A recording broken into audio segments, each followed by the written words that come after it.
All right, go for it.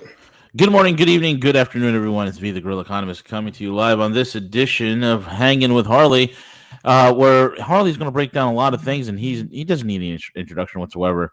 And folks, you can check out his work over at LaRouchePack.com, and also the SchillerInstitute.org, the SchillerInstitute.org. So without further ado, Harley, how are you, sir?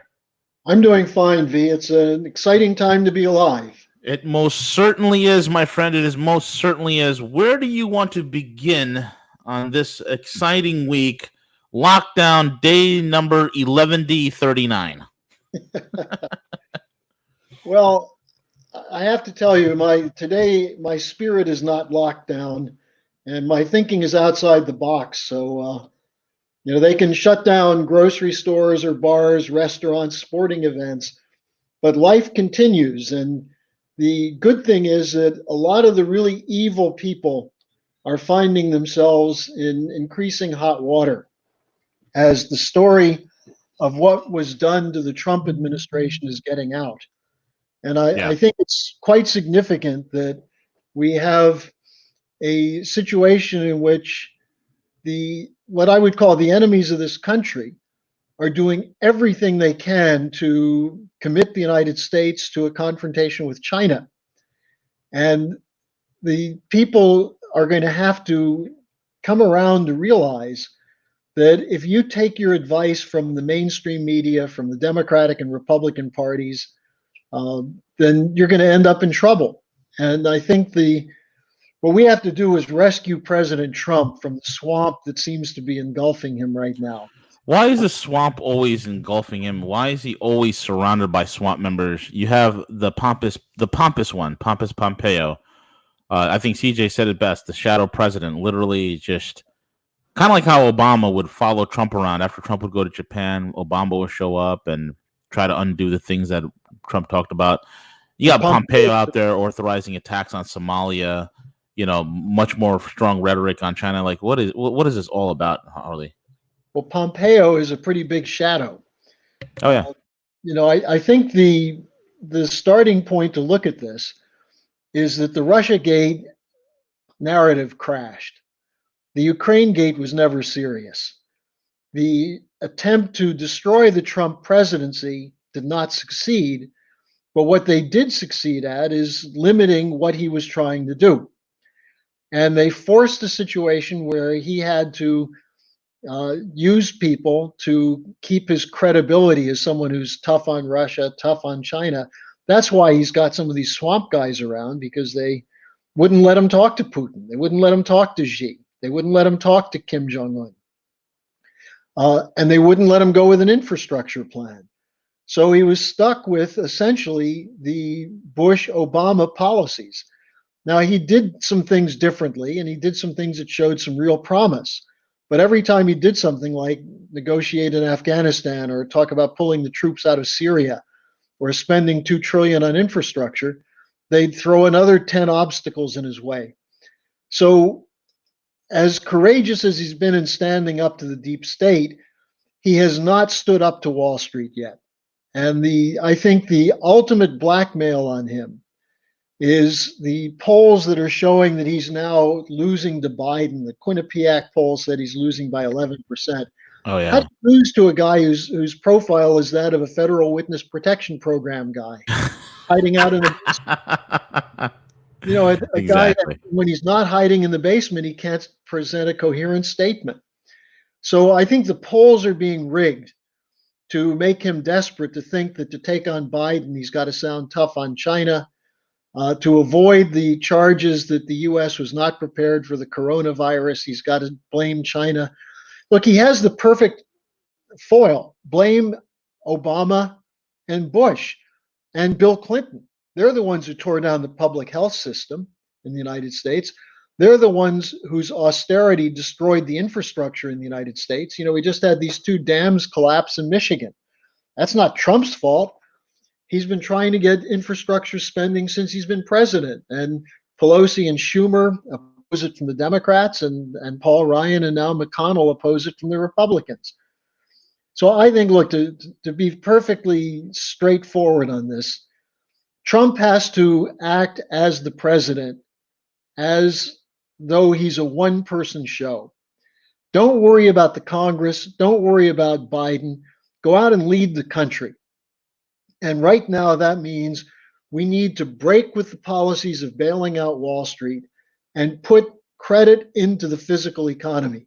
You worried about 35 million unemployed? How about a $2 trillion infrastructure plan that would immediately put 5 to 7 million people to work? Once you put those 5 to 7 million people to work on infrastructure, you're going to have spin-off requirements. For example, the Eisenhower highway projects, they didn't just build roads, but they built communities along the roads. To build a road, you need concrete, you need steel, you need transportation equipment, earth moving equipment. You need restaurants to feed the workers, you need hotels, you need housing.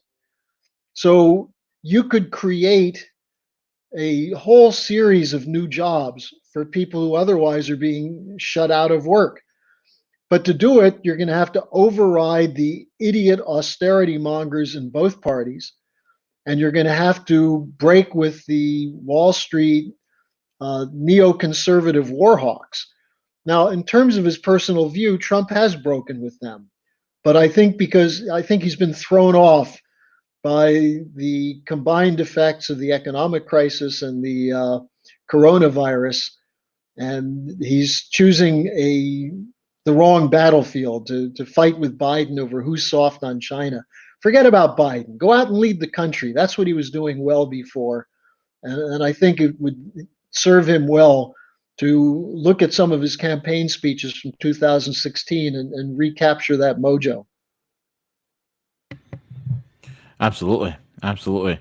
What do you think is happening right now? I mean, we have a lot of goings-ons, for lack of a better word, within the Middle East. Within things are heating up also in Africa. It seems as if the deep state is on the move. What is being done to curtail some of this, Harley? Well, the military-industrial complex wasn't defeated. And as long as they exist, what's their purpose? It's wars, destabilizations, financial swindles. This is what people have been studying for a long time. Whether you look at the Rothschild banking networks, whether you look at the Rockefeller operations in the United States, you look at the City of London as tax havens, the swindlers who run the European Central Bank, the private money center banks that run the Federal Reserve. They have a different desire and different intention than most Americans. Most Americans want to build the nation. They want to leave a better country for their children and grandchildren. Most of us used to be optimistic about the future. Now, what I'm finding, V, from a lot of people who write emails to me after I do radio interviews or blog interviews, is people are saying, look, Harley, you're not in the real world. People don't care about these things anymore. I don't think that's true. I think people care about them, but they've lost a sense that there's a way you can talk to people to move them to do something. And I think what that means is that people are succumbing to the psychological warfare conducted against them by Hollywood, by the liberal elites in this country, by the British Psychological Warfare Division of MI5 and MI6, which basically is trying to tell you that there's no future. And therefore, get on the social network, look for the latest porno that excites you, or the latest food channel program that inspires you to gain 50 pounds. Right. People don't have a sense of actively engaging with a community of principle for bigger purposes. Now, the church used to provide some of that, but even today with the prosperity gospel, so many people go to church because they want to hear that, don't worry if your life's miserable, you're going to be saved after you die. My view of the mission of Jesus was you fight with every ounce you've got against Satan on the planet. Right. Absolutely. And if you do that, when you die, your reward will be you leave a better world, and then everything else beyond that is up to God's choice. Correct. But I think so many people have become psychological and emotional pessimists, and they want to believe in something, and they believe in Trump, and they see Trump doing things that they don't like, And either they start to say, well, Trump's always been no good, he fooled us, or else they say, don't worry, the next good act is about to come. You want something good in this country, go out and fight for it. And if you're not willing to do that, don't say it's because that's reality. It's because you gave up, and too many people have given up. And look, V, I understand. I have a family. I have to pay bills. I have to feed growing kids. CJ and I were just talking about that before the program. It's not an easy situation for anyone right now. But the future depends on coming out of this with ideas of how we can produce new physical wealth, how we can transform the world around us to uh, provide better nutrition, better transportation, better living conditions for the whole of humanity. That used to be the desire of the United States when our mission was to make ourselves the best country we can and then enter into a community of principle with other sovereign nation states. That's what John Quincy Adams openly discussed as the American exceptionalism. So if we lose that, then we're stuck in a world where we live to get good thumbs up from people on social media. And if you look at that as a community, that's not a community of principle. It's a community of people running from reality. Absolutely, absolutely right. It's remarkable, Harley, to say the least. It really is. Well, I think what's remarkable is so many good people are pessimistic right now. And look, I get it. The world's falling apart. We could end up in a nuclear war with China or a tough series of skirmishes over Taiwan or the South China Seas. We could end up with the more dangerous nuclear war would be with Russia. We could end up with more troops going into the Middle East, into Iran, or India, Pakistan could blow each other up. There are a lot of danger points in the world, but those danger points don't define what goes on in each of our minds individually. We're sovereign individuals, and we're choosing whether we're going to act in the world for the good or submit to the evil forces that are running things. And I would say that it's not optimism that keeps me going, it's realism. I look at the world and see very few people who think strategically on the level that I was trained to think by Lyndon LaRouche. Well, so what should I do? Mourn LaRouche's passing and the fact that he was slandered and attacked by some of the more nasty bastards in this country? Or try to get other people to see what he understood and what made him the forecaster that he was and the political statesman that he was? So that to me is reality. Find the people who can think, give them some ideas, let them know who the enemy is, what the intention is of the enemy, and what the potential is of the American system when it's applied. Yeah, I look at this whole entire thing that's happening, Harley. Literally, we are at the cusp of greatness and disaster all at the same time. Yeah. It really is. It Well, really is. it's an irony, isn't it? It truly, truly is an irony. We're on the cusp of disaster and the cusp of greatness.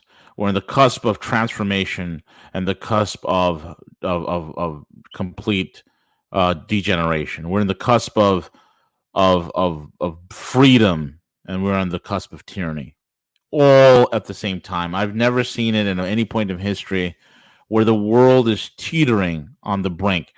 And it all exists because the populations of the world, the citizens of the world, kowtow to a bunch of individuals who are in positions of power, who are not that smart, who are not that bright, who used flawed data, metrics, and manipulation in order to kowtow us and keep us subjugated. Because if it was up to the people of the world will be back to work. So this is a point where people have to wake up. And we need to really question, what is the role of government in our lives? What is the role of leadership in our lives? It's a hard question that needs to be looked at, because there's nothing that is facing us, not even this overblown virus. Now that we've had the antibody studies done showing that the morbidity rate is way less than what we initially thought. Way, way less than 1%. We can't let this go on. People need to stand up because we're on that cusp. It can go both ways, and it's all about who controls the narrative. Will it be them, the social engineers, those who have been trying to foster and festoon a narrative that we've been breaking away from, or will it be us who started this way before 2016, who started this movement of multipolarity? You know, people like Harley, people like Lyndon LaRouche, people and so many others who have been speaking and getting those ideas out there to germinate into the minds of men and to set fire to the souls of humanity. Will it be us that will take back this narrative? What's your take, Harley? Well, I think this question of the cusp of greatness, if you look at the potential in some of the new technologies that are out there for the taking, nuclear fusion power, plasma technologies, where you have the highest temperature burning processes that can reduce ores into necessary minerals, the potential to mine areas such as the Siberian tundra and under the oceans, the space, the potential of space exploration. You look at the potential in front of us, and you realize there are people working on these things. And they're individuals who are driven by a sense that these discoveries will benefit all mankind. So when you see something like that, and this is something that was called the extraterrestrial imperative by a very great figure, a German scientist who truly believed, named Kraft Erika, who truly believed that man had the potential to virtually in every generation recreate the physical circumstances of what's needed to survive and to grow. This is LaRouche's idea of potential relative population density. Each generation can develop the new technologies that increase our productivity, our power over nature. Now, what holds us back? Well, it's not government per se, it's the fact that we let our governments be taken over by criminals. And we talked earlier about the swamp. What is the swamp? The swamp is essentially made up of two types of people. One are the career-oriented professional bureaucrats who get jobs and figure out whose rear end they have to stick their nose up in order to get promoted. But the question then is who's running the thing? And this is where you have to look at the City of London. You have to look at the historic role of the British in running psychological operations against the United States. Think about people like Aldous Huxley, for example, Bertrand Russell, people who develop these concepts that there's nothing you can do that will benefit you and your family. All you can do is find an alternative reality. Well, the alternative reality is held out there while in fact people are struggling with survival. The real alternative reality is in the discovery process and the creative mental processes of individual human beings. And we need to encourage that with every child. You can't do it when children are subjected to the kind of mass media culture which is so destructive of the idea of human relations. You can't do it when the main media is pushing enemy images of other countries and other people. And you can't do it when those media forces have the power to destroy the movement that put President Trump into office. Now, what I see, V, that's most disturbing is that there's an effort to completely split apart the Trump coalition, whether it's on the issue of vaccines, whether it's on the lockdown question, whether it's on should we work with China or be against China, should we work with Russia or be against Russia, is Pompeo or Nikki Haley the natural successor to Trump? All of these things are being floated out there while the president is in a life and death struggle still against the Obama-Bush forces in his own country's government, working with the British and others to destroy the United States. So the first thing is defending the president means going after his enemies, knowing who they are and going after them. And I think this is what I've been focused on the last 6 months or so, and connecting that to understand that the policies that are being pushed now for the economy are not going to bring us back. They're going to bring Wall Street back. If you're a billionaire that can get free credit from Chase Manhattan Bank, more power to you. You're going to be rich. If you're a working stiff who's got to put in an 8 or 10 hour day to put food on the table, you're not going to benefit from the Federal Reserve's policies. That's why we need infrastructure programs. That's why we need Glass-Steagall. That's why we need a guarantee there will never again be bailout of speculators, that there'll never be again be protection of unsustainable debt built up by criminals and swindlers, such as the people who run the hedge funds and the private equity funds. So I think these are lessons that we have to learn.